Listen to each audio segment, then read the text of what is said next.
अगर आपने हमारा चैनल सब्सक्राइब नहीं किया तो अभी सब्सक्राइब करें और बेल आइकॉन को क्लिक करके हमारी लेटेस्ट वीडियो के बारे में अपडेट जानिए। नमस्कार मित्रों, एसआर इलेक्ट्रिकल चैनल में आपનું हार्दिक स्वागत है। मित्रों, आज આપણે electrician semester 4 module 1 electronics practice વિશેના મલ્ટિપલ ચોઇસ ક્વેશ્ચન વિશેનો અભ્યાસ કરીશું। Question number 1, which register is used to measure light intensity? પ્રકાશની તીવ્રતા માપવા માટે કયો રેજિસ્ટર વાપરવામાં આવે છે?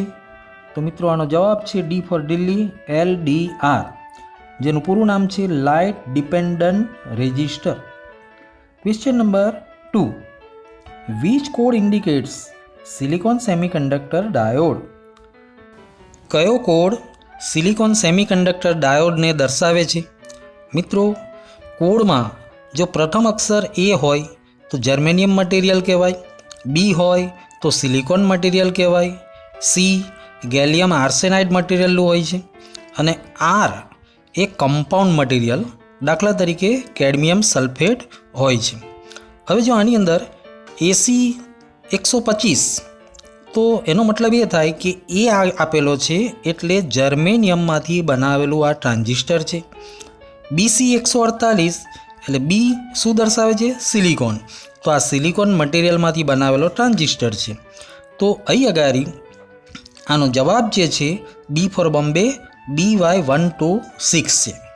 પ્રશ્ન નંબર 3, what is the input ripple frequency Fin of full wave rectifier?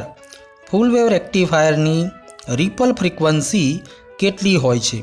તો મિત્રો, રિપલ ફ્રીક્વન્સી જે છે એ સપ્લાય ફ્રીક્વન્સી કરતાં બમણી હોય છે, એટલે આનો જવાબ છે C for Chennai, Fin is equal to 2Fin, એટલે કે રિપલ ફ્રીક્વન્સી બરાબર 2 ટાઈમ્સ સપ્લાય ફ્રીક્વન્સી। એટલે જો 40 હર્ટ્ઝની ફ્રીક્વન્સી આપણે ઇનપુટ કરીએ તો આની જે રિપલ ફ્રીક્વન્સી છે 80 હર્ટ્ઝ આવશે અને 50 હર્ટ્ઝની ફ્રીક્વન્સીને ઇનપુટ કરશો તો રિપલ ફ્રીક્વન્સી કેટલી થશે? 100 હર્ટ્ઝ થશે। પ્રશ્ન number 4, which is A active component? નીચેનામાંથી એક્ટિવ કોમ્પોનન્ટ કોણ છે? તો એક્ટિવ અને પેસિવ બે પ્રકારના કોમ્પોનન્ટ આવતા હોય છે। પેસિવ કોમ્પોનન્ટની વાત કરું તો એમાં રેઝિસ્ટર, કેપેસિટર અને ઇન્ડક્ટરનો સમાવેશ થાય છે, જ્યારે એક્ટિવ કોમ્પોનન્ટ છે એમાં ડાયક, ડાયોડ, ટ્રાન્ઝિસ્ટર, SCR, IGBT, ટ્રાયક આ બધી વસ્તુઓનો સમાવેશ થતો હોય છે। એટલે મિત્રો, અહીંયા તમે જોશો કે આનો જે જવાબ છે ડી ફોર દિલ્હી, ટ્રાન્ઝિસ્ટર એ તમારો એક્ટિવ કોમ્પોનન્ટ છે। પ્રશ્ન number 5, which letter indicates the compound material cadmium sulphide? તો નીચેનામાંથી કયો અક્ષર કમ્પાઉન્ડ મટીરિયલ કેડમિયમ સલ્ફાઇડને દર્શાવે છે? તો આનો જે જવાબ છે D for Delhi, capital R। અત્યારે મેં તમને સમજાવ્યું કે R જે છે કમ્પાઉન્ડ મટીરિયલને દર્શાવતો હોય છે। પ્રશ્ન number 6, vote is the name of the symbol? આ સિમ્બોલનું નામ શું છે? તો મિત્રો આનો જવાબ છે D for Delhi, 2 input NAND gate. પ્રશ્ન નંબર 7, which is a passive component? આમાંથી પેસિવ કોમ્પોનન્ટ કોણ છે? તો મિત્રો અહીંયા તમે જોઈ શકો છો ડાયક, ડાયોડ, ટ્રાન્ઝિસ્ટર, કેપેસિટર। તો ઉપરની જે 3 વસ્તુ છે એ તો તમારું એક્ટિવ કોમ્પોનન્ટ છે, એટલે સાચો જવાબ છે ડી ફોર દિલ્હી, કેપેસિટર। પ્રશ્ન number 8, vote is the name of the device symbol? આ સિમ્બોલનું નામ શું છે? તો આનો સાચો જવાબ છે સી ફોર ચેન્નાઈ, ડાયક। પ્રશ્ન number 9, how many characters are in hexadecimal number system? તો હેક્સાડેસિમલ નંબર સિસ્ટમની અંદર કેટલા કેરેક્ટર હોય છે? તો જવાબ છે ડી ફોર દિલ્હી, 16, એટલે કે 16 કેરેક્ટર એમાં આવતા હોય છે। પ્રશ્ન નંબર 10, which electronic circuit generates AC signal without input? Input આપ્યા વગર કઈ electronic circuit AC signal generate કરે છે, એટલે કે ઉત્પન્ન કરે છે? તો જવાબ છે D for Delhi, oscillator circuit. પ્રશ્ન નંબર 11, which instrument provides a visual representation of measure or tested quantities? કયું ઇન્સ્ટ્રુમેન્ટ માપેલી અને ટેસ્ટિંગ કરેલી ક્વોન્ટિટીને વિઝ્યુઅલી રિપ્રેઝન્ટેશન કરતી હોય છે, એટલે કે રિપ્રેઝન્ટેશન કરે છે? તો મિત્રો જવાબ છે C for Chennai, cathode ray oscilloscope, જેને આપણે ટૂંકમાં CRO તરીકે ઓળખીએ છીએ. પ્રશ્ન number 12, what is the name of amplifier? આ એમ્પ્લીફાયરનું નામ શું છે? જવાબ છે B for Bombay, class B push pull amplifier. પ્રશ્ન number 13, what is the formula to calculate the resonance frequency in an oscillator circuit? Oscillator સર્કિટમાં રેઝોનન્સ ફ્રીક્વન્સીની ગણતરી કરવા માટેનું સૂત્ર કયું છે? તો જવાબ છે C for Chennai, FR is equal to 1/2π √LC. તો આ એનો જવાબ છે, સૂત્ર છે, જેનાથી તમે રેઝોનન્સ ફ્રીક્વન્સી છે એની ગણતરી કરી શકો છો. પ્રશ્ન નંબર 14, what is the minimum voltage required in the base emitter junction to conduct a silicon transistor? Silicon ટ્રાન્ઝિસ્ટરને કન્ડક્ટ કરવા માટે બેઝ એમિટર જંક્શન છે એને ઓછામાં ઓછા કેટલા વોલ્ટેજની આવશ્યકતા હોય છે? તો જવાબ છે સી ફોર ચેન્નાઈ, 0.6 વોલ્ટથી 0.7 વોલ્ટ સુધીના વોલ્ટેજ એને કન્ડક્ટ થવા માટે જોઈતા હોય છે, એટલે કે 0.6 વોલ્ટ ટુ 0.7 વોલ્ટ. પ્રશ્ન નંબર 15 છે, vote is the minimum and maximum value of resistor with 4 colour bands red, violet, orange and gold respectively? એક રેઝિસ્ટર છે જેના પર 4 કલર બેન્ડ, એક તો લાલ, ત્યાર પછી જાંબલી, નારંગી અને સોનેરી, આ 4 કલરના એના બેન્ડ છે.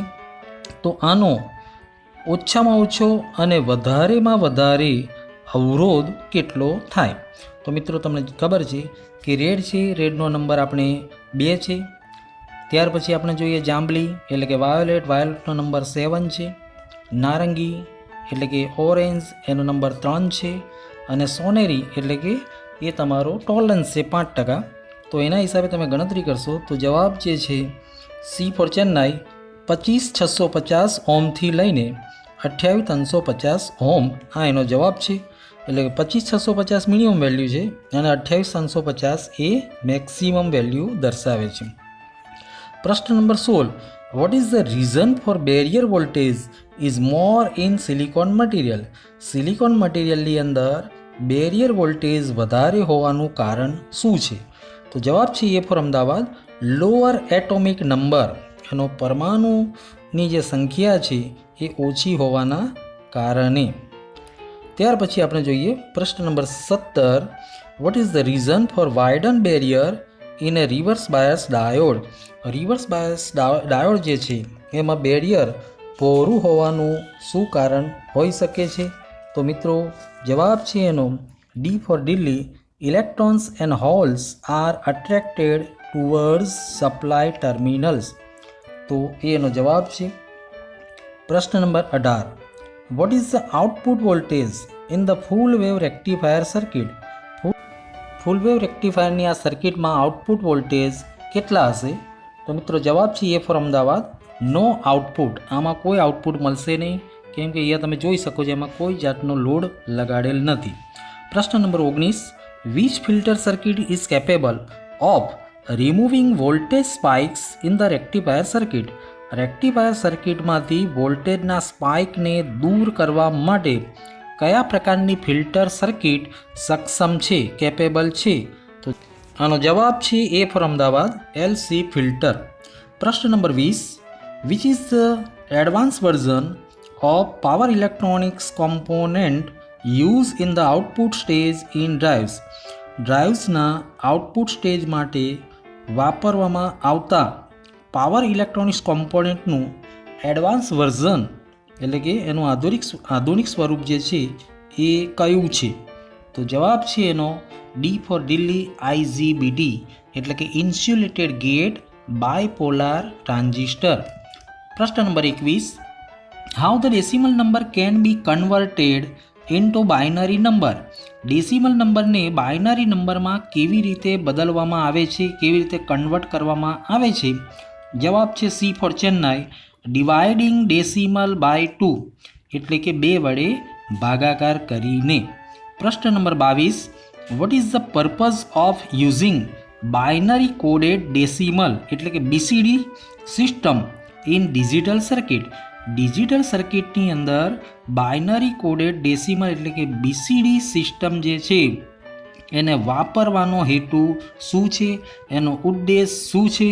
તો મિત્રો જવાબ છે A for Ahmedabad, storing the data ઇનપુટનો ડેટા સ્ટોર કરવા માટે.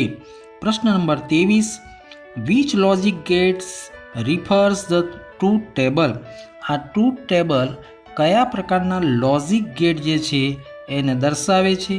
તો મિત્રો જવાબ છે C for Chennai, and gate. પ્રશ્ન number 24, which quantity can be measured by CRO? CRO દ્વારા કયા પ્રકારનો જથ્થો માપવામાં આવે છે, કઈ ક્વોન્ટિટીને માપવામાં આવે છે? તો જવાબ છે A ફોર અમદાવાદ, ફ્રીક્વન્સી. પ્રશ્ન number 25, which is the main application of SCR? SCRનું મુખ્ય કાર્ય શું છે?